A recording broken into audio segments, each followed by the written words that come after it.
This video is brought to you by BossRootin.com with big sales on now, and PowerPerformanceProducts.com, where you can receive $10 off your purchase of Body Storm and Body Effects, the best pre-workout supplements on the market. Spencer Lazara, MMAinterviews.tv, alongside Mr. Perfect, Ernesto Hoost, one of the best K1 fighters of all time.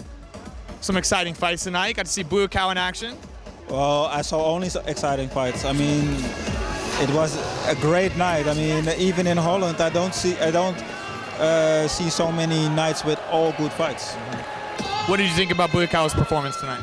Well, Buakaw, I mean, he had a good opponent. I mean, Warren Steffelmans, I trained with him when I was still training in Vos Gym in Amsterdam, and I know he's good. He's very explosive, but Buakaw let him. I mean, put him in the ring as a choir boy, and yeah, he showed the great Muay Thai, and he showed why he's so popular.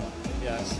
And in your career, tell us, what were some of the toughest fights that you went through, and some of the most memorable moments? I had tough fights with Rob Kaiman, which I lost. I had tough fights with Mike Bernardo, which I won. Mirko Krokop, Andy Hook. Yeah, I had so many tough fights. What was a win in your career that sticks out the most, that you were most proud of, maybe?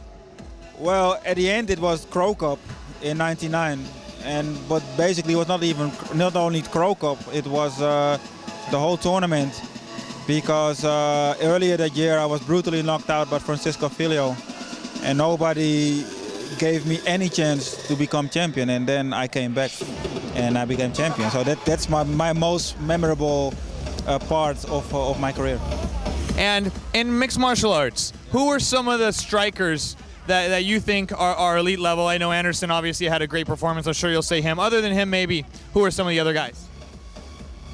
Right now, of course, I like George St. Pierre a lot. I thought Rashad Evans did quite good the last time. Who else? There are several guys, but I still think in standing up, a lot of the MMA fighters can learn a lot, especially from the Dutch guys. And is mixed martial arts big in Holland? And are you surprised that kickboxing or Muay Thai isn't bigger here in the States? Yeah, well, to answer your second question, yes, I'm very surprised that throughout the year, all the years, it didn't become so popular. And MMA in Holland, they still have a long way to go. It's getting more popular, but I mean, kick and Thai boxing is so much ahead on MMA, and so there's still a gap there. How do you think a guy like Alistair will do? Rumors are swirling that he's going to sign in the UFC. How do you think he'd do in the UFC against some of those other top heavyweights? Well, you know, I mean, Alistair is getting more and more complete. He knows what he can. He knows where he's good at. He knows where he's not so good at.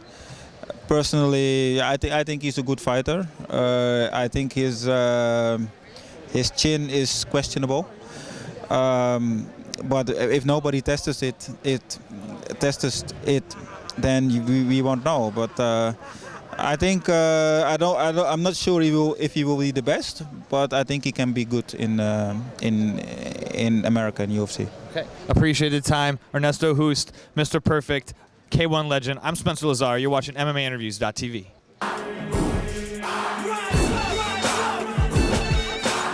Godspeed and party on.